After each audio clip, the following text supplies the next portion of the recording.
Hi hello dear competitive aspirants, this is your Prasanna Harikrishna. So ప్రతిరోజు మనం ఒక టాపిక్ గురించి డిస్కస్ చేస్తున్నాం. అదేవిధంగా యూట్యూబ్ లోపల మీరందరూ చూస్తూ ఉన్నారు.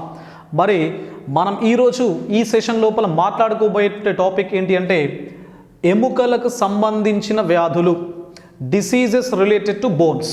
So this is a very important session my dear aspirants, because in the last session we have seen the basic information of skeletal system. ఎముకలకు సంబంధించినటువంటి ప్రాథమిక సమాచారాన్ని మనం చూసాము. ఓకేనా? మరి ఫాలోయింగ్ సెషన్ అంటే దాని తర్వాత వచ్చేటువంటి సెషన్ ఏది అంటే మనకు ఇది ఎముకలకు సంబంధించినటువంటి వ్యాధులు.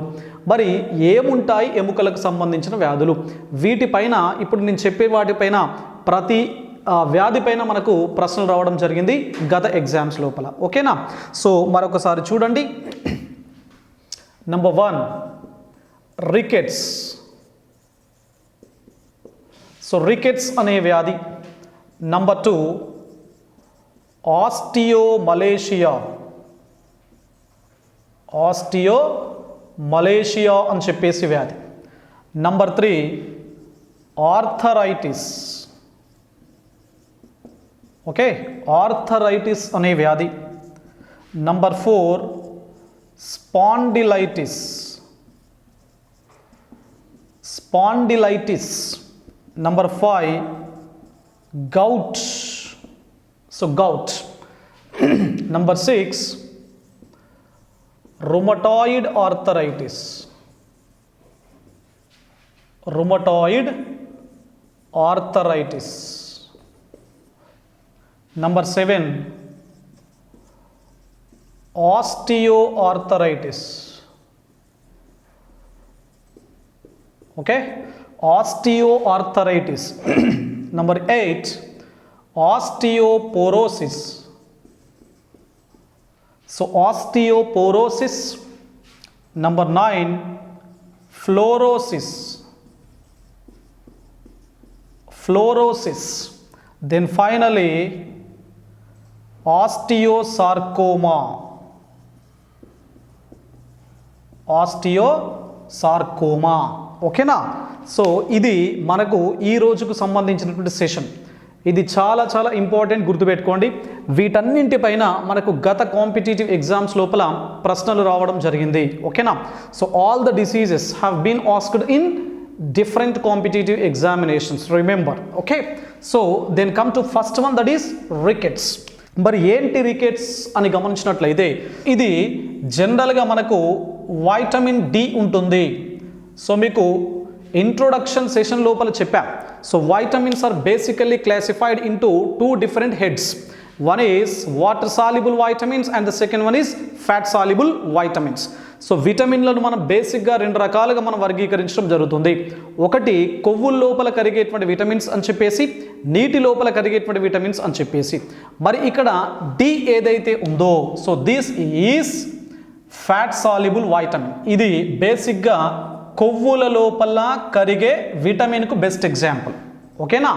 సో ఎవరైతే ఏ విటమిన్స్ అయితే మన బాడీలో ఉన్నటువంటి ఫ్యాట్ లోపల సాల్యుబుల్ కావడం జరుగుతుందో, కరుగుతాయో, వాటిని మనం ఏమంటాము? కొవ్వుల లోపల కరిగే విటమిన్స్ అని చెప్పేసి అంటాము. ఓకేనా?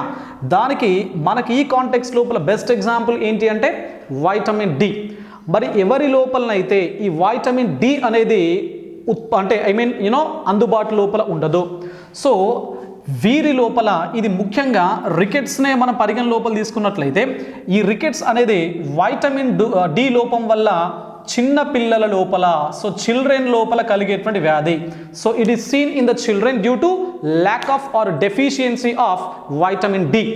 సో విటమిన్ డి లోపం వల్ల చిన్న పిల్లల లోపల కనబడేటువంటి ఎముకలకు సంబంధించిన వ్యాధిని మనం ఏమంటాము అంటే రికెట్స్ అని చెప్పేసి పేరుతో పిలుస్తాం. చాలా చాలా ఇంపార్టెంట్.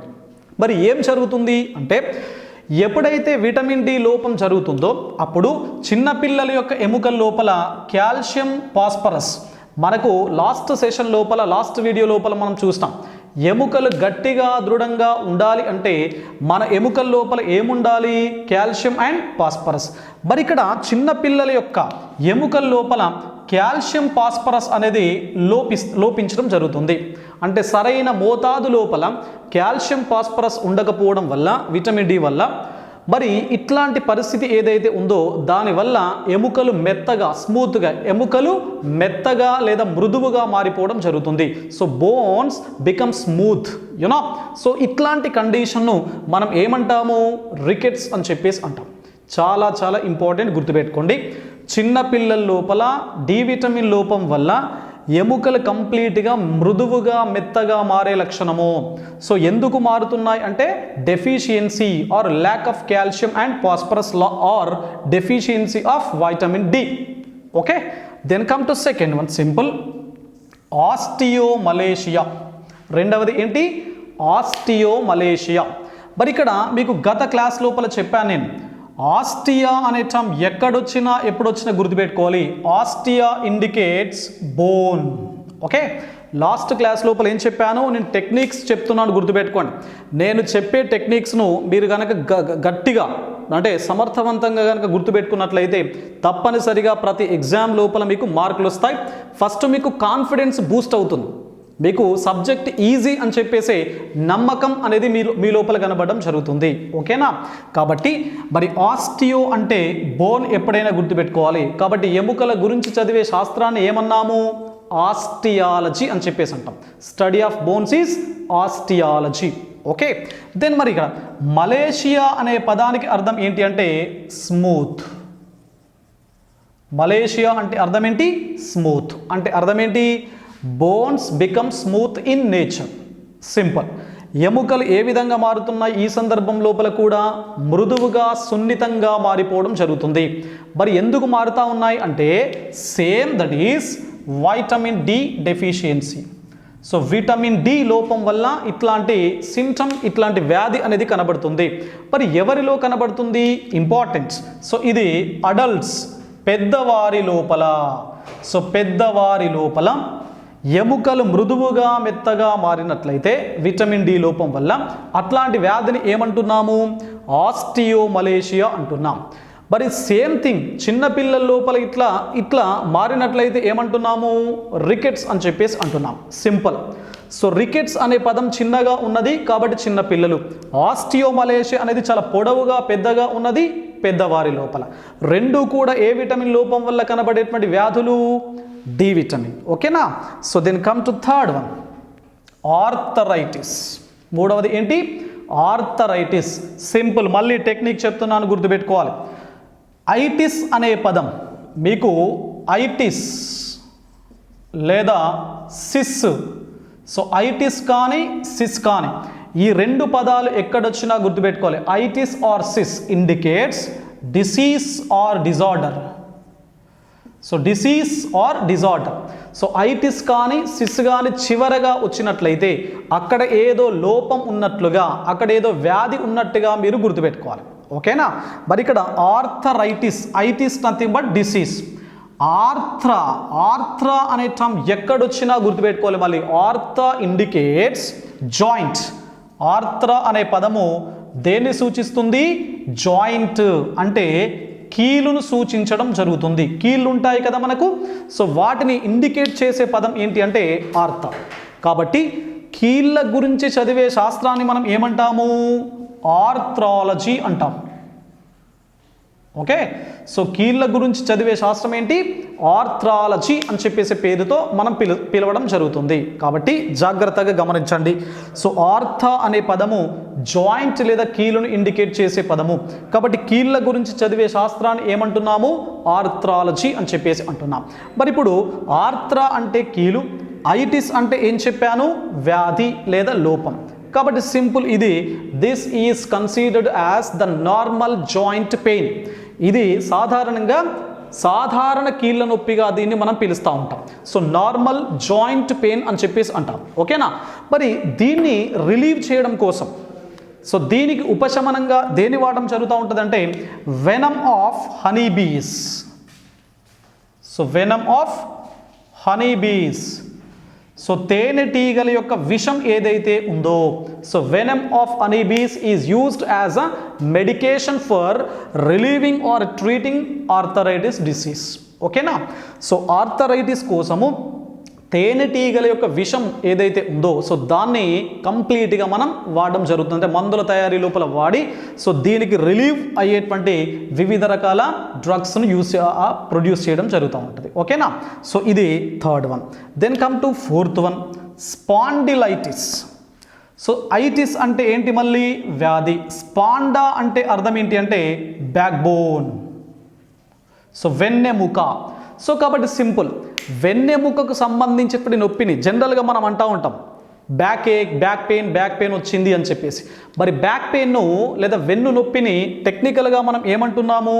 స్పాండిలైటిస్ అని చెప్పేసి అంటాం. ఓకేనా? సింపుల్.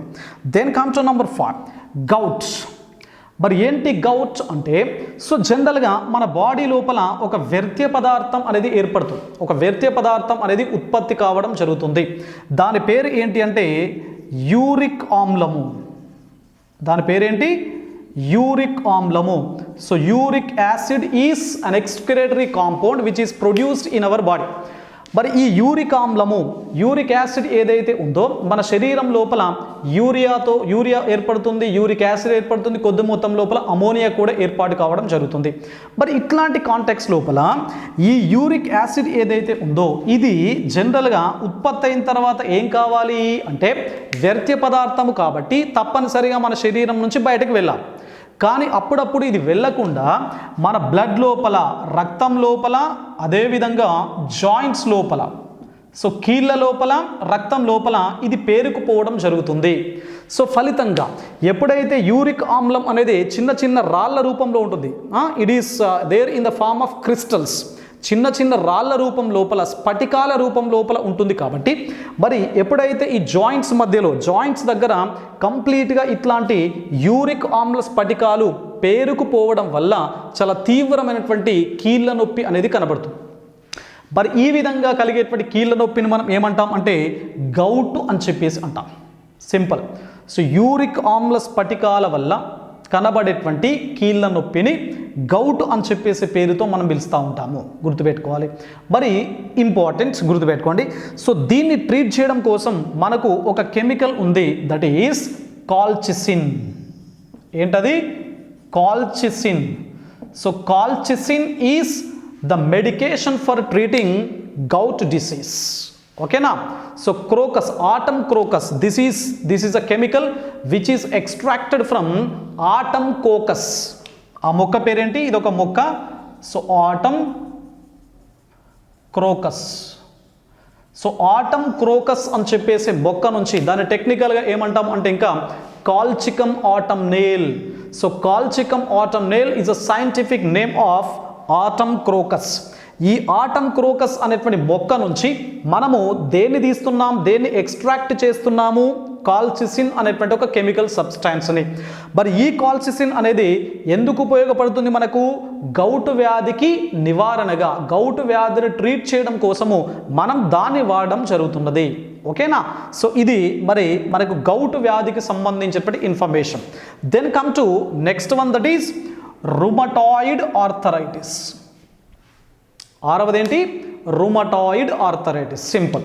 మనకు తెలుసు ఆర్థరైటిస్ అంటే ఏం చెప్పాను? సాధారణ కీళ్ళ నొప్పి. ఇక్కడ ఉంది కదా, ఆర్థరైటిస్ అంటే సాధారణ కీళ్ళ నొప్పి, normal joint pain is arthritis. మరి ఇక్కడ ముందు ఒక పదం ఉంది రుమటాయిడ్ ఆర్థరైటిస్ అని చెప్పేసి. మరి ఏంటి రుమటాయిడ్ ఆర్థరైటిస్? జస్ట్ ఒకసారి చూడండి. ఇక్కడ మనకు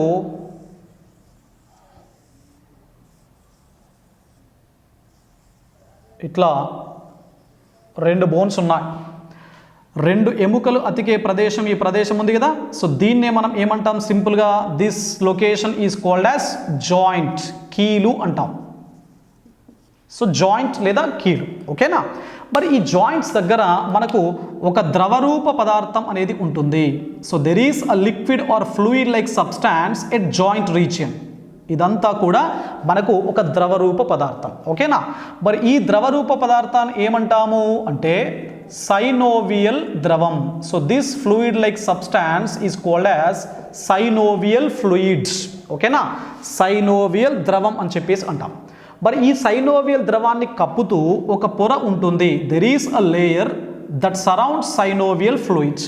so that particular layer is called as synovial త్వచము, సైనోవియల్ మెంబ్రెయిన్. ఓకేనా, or synovial layer. So synovial త్వచం అని చెప్పేసి అంటున్నాం. ఓకేనా, ఇప్పుడు ఏమవుతుంది ఈ వ్యాధి లోపల, రుమటాయిడ్ ఆర్థరైటిస్ అని చెప్పేసి వ్యాధి లోపల ఏమవుతుంది అంటే, ఈ సైనోవియల్ త్వచం ఉంది కదా, ఈ సైనోవియల్ త్వచానికి ఇన్ఫెక్షన్ కలగడం వల్ల ఇదేమవుతుంది, వాపుకు గురవుతుంది. రైట్, సో ఇది మొత్తం కూడా ఇట్లా వాపుకు లోను కావడం జరుగుతుంది. సో ఎప్పుడైతే ఇక్కడ కీలు దగ్గర ఉన్నటువంటి సైనోవియల్ ద్రవాన్ని కప్పుతూ ఉండేటువంటి సైనోవియల్ త్వచం అనేది పూర్తిగా వాపుకు లోను కావడం జరిగిందో, సో దానివల్ల ఈ ప్రాంతం లోపల చాలా తీవ్రంగా మనకు కీళ్ళ నొప్పి అనేది కనబడుతుంది.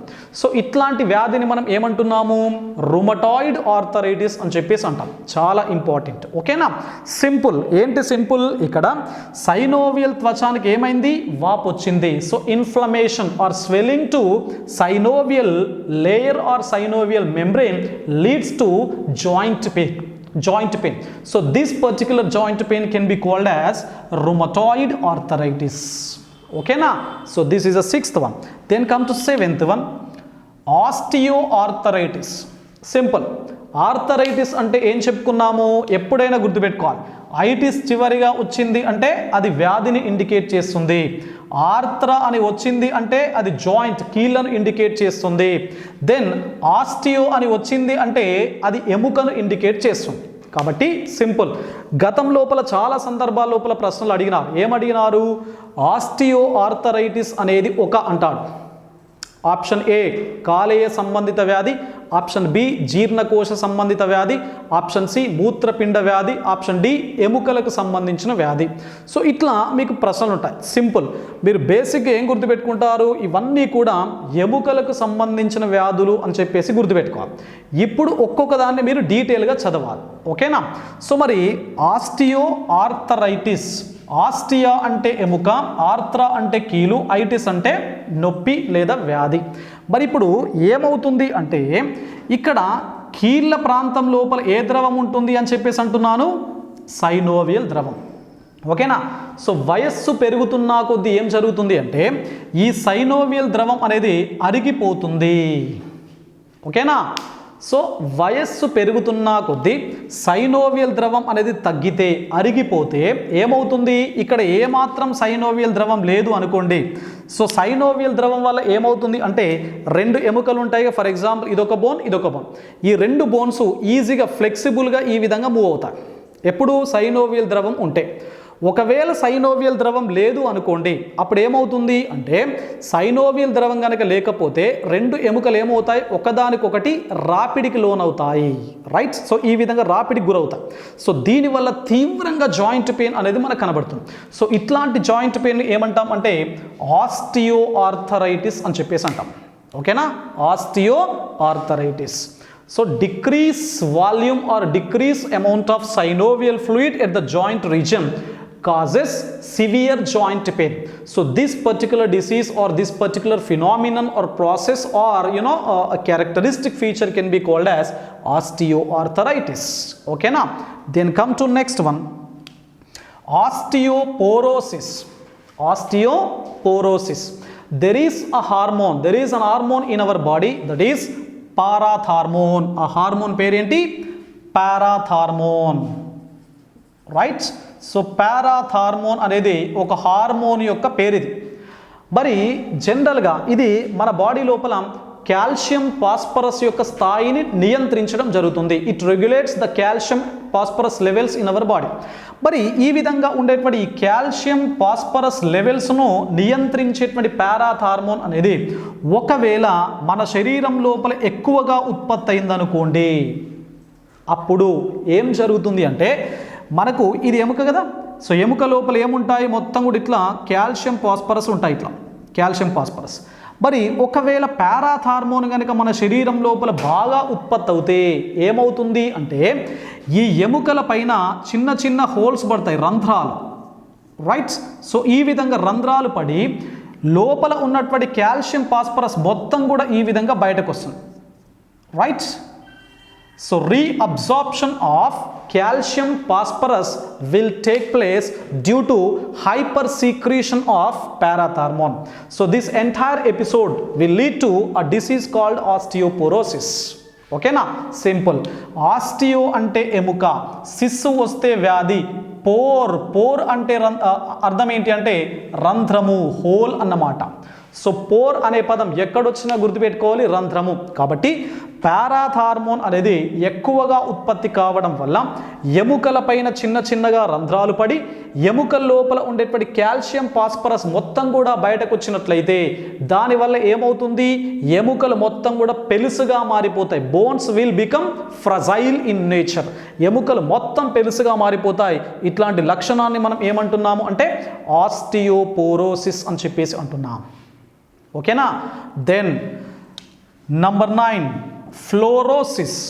సిస్ అంటే అర్థం ఏంటి, వ్యాధి. దేనివల్ల వచ్చేది, ఫ్లోరిన్, రైట్. సో మీకు తెలుసు కదా ఫ్లోరిన్ అనేటువంటి మూలకము.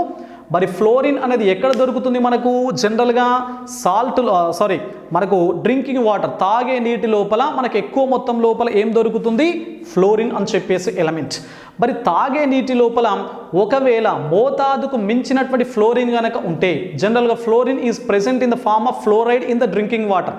మనకు తాగే నీటి లోపల ఫ్లోరిన్ అనేది ఫ్లోరైడ్ రూపం లోపల ఉంటుంది. మరి తాగే నీటి లోపల కొంచెం ఎక్కువ మొత్తంలో మోతాదుకు మించినటువంటి ఫ్లోరిన్ కనుక ఉంటే ఏంటి, మోతాదుకు మించి అని గుర్తుపెట్టుకోండి. మనకు సాధారణంగా ఎంత ఉండాలి తాగే నీటి లోపల, according to national cancer research institute NCRI, national cancer research institute, అదేవిధంగా అండ్ WHO. ఇది గతం లోపల చాలాసార్లు ఎగ్జామ్ లోపల అడిగినటువంటి స్టాటిస్టికల్ ఇన్ఫర్మేషన్, గుర్తుపెట్టుకోండి. సో వరల్డ్ హెల్త్ ఆర్గనైజేషన్ వారి యొక్క స్టాండర్డ్స్ ప్రకారము ఒక వ్యక్తి తను తాగే నీటి లోపల 1 లీటర్ నీటికి ఎంత ఉండాలి అంటే 1 mg/1 లీటర్. ఓకే, ఒక లీటర్ వాటర్ను కనుక మనం తాగినట్లయితే అందులోపల మనకు ఆప్టిమమ్ లెవెల్ ఎంత ఉండాలి, 1 mg/1 లీటర్ అనేది ఉండాలి. ఎవరి ప్రకారము, WHO అండ్ NCRI స్టాండర్డ్స్ ప్రకారం. ఇది చాలా చాలా ఇంపార్టెంట్, గుర్తుపెట్టుకోవాలి.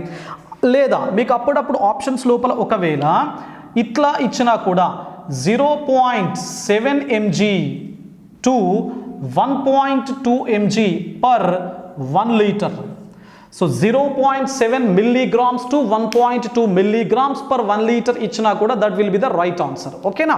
సో ఆప్టిమమ్ ఎంత అంటే 1 mg/1 litre according to NCRI and WHO standards. Clear. మరి ఒకవేళ ఇక్కడ మనకు ఫ్లోరోసిస్ వ్యాధి లోపల ఏం జరుగుతుంది, ఈ లెవెల్ ఏదైతే ఉందో ఇది అనూహ్యంగా దాటిపోతుంది.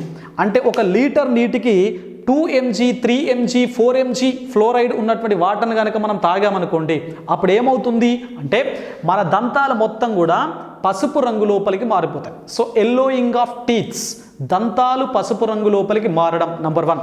సో బెండింగ్ ఆఫ్ బోన్స్, ఎముకలు వంగడము, దంతాలు పసుపు రంగు లోపలికి మారడము. ఇవి 2 చాలా చాలా ఇంపార్టెంట్ సిమ్టమ్స్. ఏ వ్యాధికి సంబంధించి, ఫ్లోరోసిస్. సో ఇది మరి ఫ్లోరోసిస్కి సంబంధించి. సో దీనిపైన మళ్ళీ మనకు సెపరేట్ వీడియో ఉంది, మీకు ఫ్యూచర్ లోపల సెపరేట్ వీడియో చేస్తాను. ఎందుకంటే ఇట్ హ్యాస్ సిగ్నిఫికెన్స్, దీనికి సిగ్నిఫికెన్స్ ఉంటుంది కాబట్టి జాగ్రత్తగా గమనించండి. సో దీని యొక్క ఇన్ఫర్మేషన్ జనరల్గా మన తెలంగాణ ప్రాంతం లోపల కానీ, ఆంధ్రప్రదేశ్ లోపల కానీ, యునైటెడ్ AP లోపల అత్యధికంగా ఫ్లోరోసిస్ వ్యాధిగ్రస్తులు మనకు నల్గొండ ప్రాంతం లోపల కనబడతారు. There is a method that is Nalgonda method.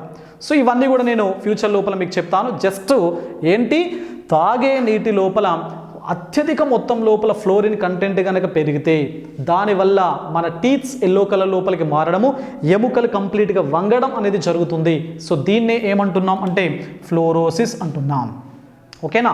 Then finally osteosarcoma. So చెప్పాను ఇంతకుముందు, ఆస్టియో అంటే బోన్, సార్కా అంటే అర్థం ఏంటి అంటే మజిల్. సార్కా అనే పదం ఎక్కడొచ్చినా గుర్తుపెట్టుకోండి, మజిల్ కండరము అని చెప్పేసి అర్థం. కాబట్టి కండరాలు మేజర్గా దేనితో పాటు ఉంటాయి అంటే ఎముకలకు అతికి ఉంటాయి కండరాలు ఎక్కువగా, ఓకేనా. కాబట్టి ఆస్టియోసార్కోమా అనేది దేనికి సంబంధించినది అంటే it is a bone cancer. మనం చాలా సినిమాల లోపల నిజ జీవితం లోపల మనం మాట్లాడుకుంటాం. సో బోన్ క్యాన్సర్ అని చెప్పేసి. సో బోన్ క్యాన్సర్ను మనం టెక్నికల్గా ఏ పేరుతో పిలుస్తాము అంటే ఆస్టియోసార్కోమా అని చెప్పేసి అంటాం, ఓకేనా. So this is all about diseases which are related to bones or skeletal system, ఓకేనా. సో దీన్ని జాగ్రత్తగా గమనించండి. 1 rickets, 2 osteomalacia, arthritis, spondylitis, gout, rheumatoid arthritis, osteoarthritis, osteoporosis, fluorosis and osteosarcoma, ఓకేనా. ఇంతకుముందు మనం ఎముకల యొక్క వ్యాధులను గమనించాం. సో లాస్ట్ కాన్సెప్ట్ ఇక్కడ బోన్స్కి సంబంధించి ఏంటి అంటే కీళ్ళు, రైట్స్, జాయింట్స్ అంటాం, జాయింట్స్, కీళ్ళు, ఓకే. మీకు ఇంతకుముందే చెప్పాను కీలు అంటే అర్థం ఏంటి, 2 ఎముకలు కలిసే ప్రదేశం. For example this is a bone, this is another bone, ఇది మరొక ఎముక, ఓకేనా. మరి పైన ఎముక కింది ఎముక 2 ఎక్కడైతే ఇక్కడ కలవడం జరుగుతుందో ఈ రీజియన్ మనం ఏమంటాము, కీలు అని చెప్పేసి అంటాం, జాయింట్ అని చెప్పేసి పేరుతో మనం పిలుస్తాం. So joint is a location where 2 bones are attached together. So 2 ఎముకలు కలిసే ప్రదేశమే మనకు కీలు. మరి వీటి గురించి చదివే శాస్త్రం ఇంతకుముందు కూడా మీకు చెప్పడం జరిగింది, దట్ ఈస్ ఆర్థ్రాలజీ. ఏంటి, arthrology. So arthrology means study of bones, ఓకేనా. మరి ఈ ఆర్థ్రాలజీ లోపల మనకు కొన్ని రెండు డిఫరెంట్ కాన్సెప్ట్స్, 2 ఇంపార్టెంట్ కాన్సెప్ట్స్ చెప్తున్నాను గుర్తుపెట్టుకోండి. ఒకటి టెండాన్, ఒక కాన్సెప్ట్ ఏంటి టెండాన్ అని చెప్పేసే కాన్సెప్ట్. రెండవ కాన్సెప్ట్ ఏంటి లిగమెంట్, ఓకే. సో లిగమెంట్ అని చెప్పేసే కాన్సెప్ట్ ఒకటి, టెండాన్ అని చెప్పేసే కాన్సెప్ట్ ఒకటి. ఇప్పుడు చూడండి జాగ్రత్తగా, ఇక్కడ లిగమెంట్ అంటే అర్థం ఏంటి అంటే ఫర్ ఎగ్జాంపుల్ ఇది ఒక బోన్, ఇది మరొక బోన్, రైట్. సో 2 ఎముకలను కలిపే ఒక పట్టీ వంటి నిర్మాణం ఉంటుంది. This is a connective tissue between 2 bones. 2 ఎముకలకు మధ్యలో 2 ఎముకలను కలుపుతూ ఒక పట్టీ వంటి నిర్మాణం ఏదైతే ఉందో సో దాన్ని మనం ఏమంటాము అంటే టెండాన్ లిగమెంట్ అని చెప్పేసి అంటాం, ఓకేనా. Simple, important. 2 ఎముకలను కలిపే ఒక సంయోజక కణజాలపు పట్టీని మనం లిగమెంట్ అని చెప్పేసి అంటాం. Ligament is a kind of connective tissue which connects 2 bones. 2 ఎముకలను కలిపేటువంటి ఈ పట్టీ ఏదైతే ఉందో లిగమెంట్ అని. రెండవది ఏంటి టెండాన్. టెండాన్ అంటే అర్థం ఏంటి అంటే సో ఇదొక bone, right. So this is another muscle, ఇది కండరము మజిల్, ఇది ఎముక మనందరికీ తెలుసు, రైట్. ఇప్పుడు ఎముకను కండరమును కలిపే ఇంకొక పట్టీ ఉంటుంది ఇట్లా, రైట్. సో దీన్ని మనం ఏమంటాము టెండాన్ అని చెప్పేసి అంటాం. సింపుల్. ఎముకను కండరముతో కలిపేటువంటి పట్టీని టెండాన్ అంటున్నాం, ఎముకను ఎముకతో కలిపే పట్టీని లిగమెంట్ అని చెప్పేసి అంటున్నాం. Same process. Tendon is a kind of connective tissue which connects bone and muscle. So కండరమును ఎముకను కలిపేటువంటి పట్టి టెండాన్ గుర్తుపెట్టుకోండి. సో ఈ 2 బేసిక్స్ చాలా ఇంపార్టెంట్. మరి ఇక్కడ ఈ కీళ్ళు ఏవైతే ఉన్నాయో సో చాలా రకాల జాయింట్స్ ఉంటాయి, మనకు చాలా రకాల కీళ్ళు మన బాడీలో ఉంటాయి, వివిధ రకాల జంతువుల బాడీలో ఉంటాయి. కానీ మనకు ఎగ్జామినేషన్ పాయింట్ ఆఫ్ వ్యూ లోపల 4 రకాల కీళ్ళు చాలా ఇంపార్టెంట్. అవేంటో మీకు చెప్తున్నాను. జస్ట్ మీరు ఏం గుర్తుపెట్టుకుంటారు అంటే ఈ జాయింట్స్, ఇప్పుడు నేను చెప్పేటువంటి జాయింట్స్ ఏవైతే ఉన్నాయో అవి ఎక్కడ ఉంటున్నాయి అనే విషయాన్ని గుర్తుపెట్టుకోండి సరిపోతుంది. కీలు రకం ఏంటి, దాని యొక్క లొకేషన్ ఏంటి, అప్లికేషన్ ఏమైనా ఉందా, ఓకేనా. సో నంబర్ 1 బంతి గిన్నె కీలు. మొదటి కీలు ఏంటి బంతి గిన్నె కీలు, that is ball and socket joint. So ball and socket joints, బంతి గిన్నె కీలు. రెండవది మడత బందు కీలు.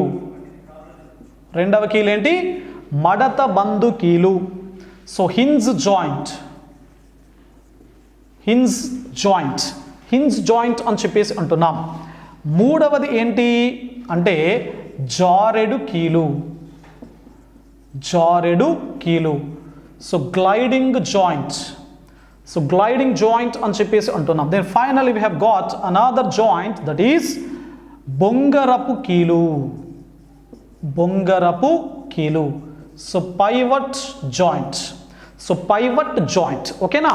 ఈ నాలుగింటికి సంబంధించినటువంటి సమాచారాన్ని గుర్తుపెట్టాలి. That is more than enough for competitive examinations. Okay, so ఇప్పుడు చూడండి, బంతి గిన్నె కీలు, బాల్ అండ్ సాకెట్ జాయింట్ ఎక్కడ ఉంటుంది? ఇది లొకేషన్ మనకి ఇంపార్టెంట్. ఎక్కడ ఉంటుంది ఇది? భుజము. So it is located at the shoulder girdle, భుజ వలయము లేదా భుజము ప్రాంతం లోపల మనకు ఈ కీలు అనేది ఉంటుంది. రైట్? సో ఇక్కడ ఈ లొకేషన్ మనం ఇప్పుడు తిప్పుతాం కదా ఇది.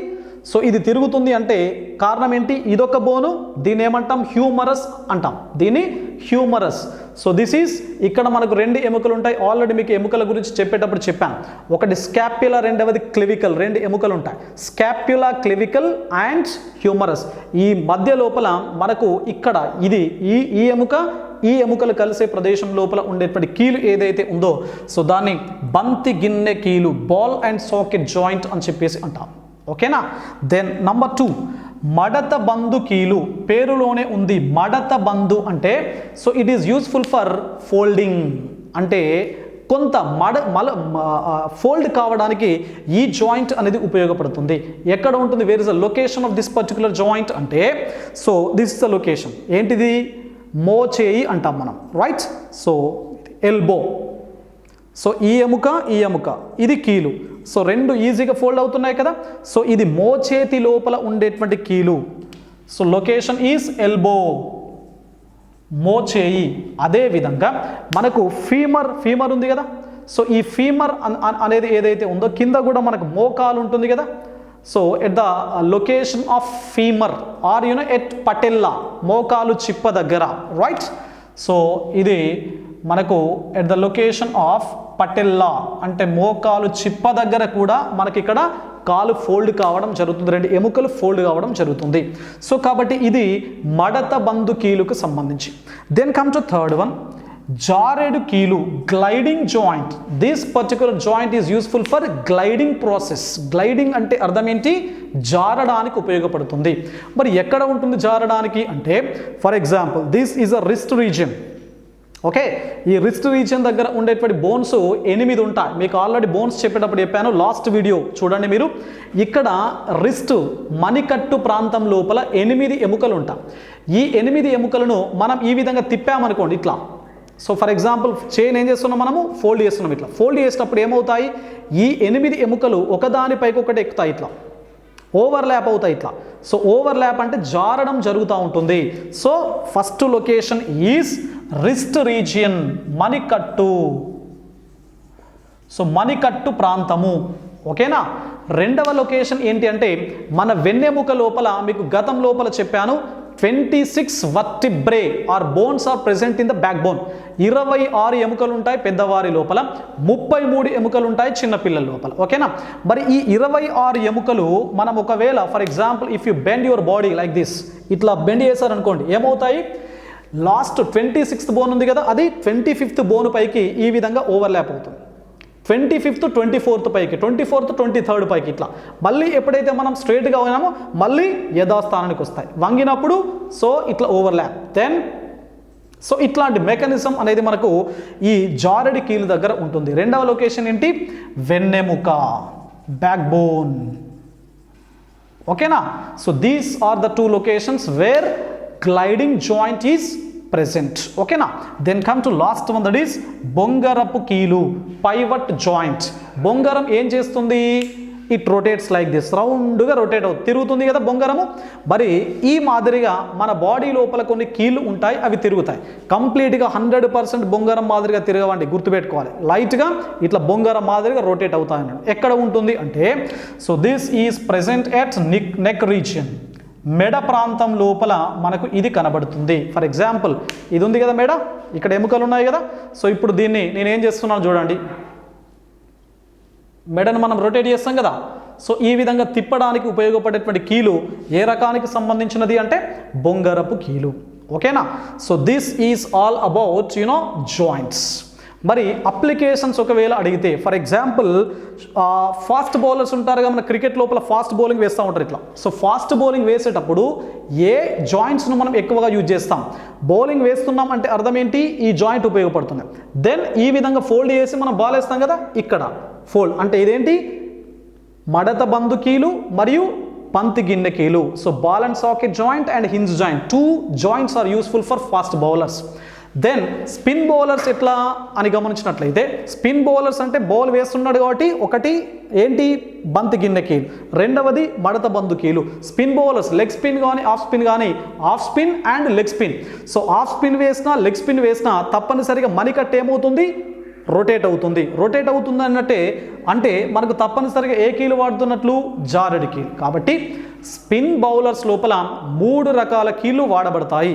ఒకటి బంతి గిన్నె కీలు, రెండవది మడత బందు కీలు, మూడవది జారెడు కీలు. ఓకేనా. దెన్ మీకు భరతనాట్యం అండ్ కూచిపూడి డాన్సర్స్ ఉంటారు కదా, క్లాసికల్ డాన్సర్స్ ఎక్కువగా ఈ విధంగా హ్యాండ్స్ రొటేట్ చేస్తూ ఉంటారు. అంటే ఈ విధంగా రొటేట్ చేస్తున్నారు అంటే ఏం వాడుతున్నట్లు, వాళ్ళు తమ యొక్క గ్లైడింగ్ జాయింట్ జారుడి కీళ్ళను వాడుతున్నట్లు. అదేవిధంగా హ్యాండ్స్ని ఈ విధంగా తిప్పుతూ ఉంటారు అంటే మడత బందు కీళ్ళను వాడుతున్నట్లే, అదేవిధంగా బంతి గిన్నె కీళ్ళను వాడుతున్నట్లే. దెన్ వాళ్ళు వాళ్ళ యొక్క ఏంటి, హెడ్ను అటు ఇటు రొటేట్ చేయడం జరుగుతుంది, మూవ్ చేయడం జరుగుతూ ఉంటాం. సో ఇట్లా 4 రకాల కీళ్ళు మనకి ఇక్కడ బొంగరపు కీలుకు సంబంధించి ఇవన్నీ కీళ్ళను మనము క్లాసికల్ డాన్సర్స్ లోపల మూవ్ చేయడాన్ని గమనించడం జరుగుతుంది. So these are the applications. ఓకేనా. Fast bowlers, spin bowlers and classical dancers like Bharatanatya and Kuchipudi. So this is all about joints. ఓకేనా.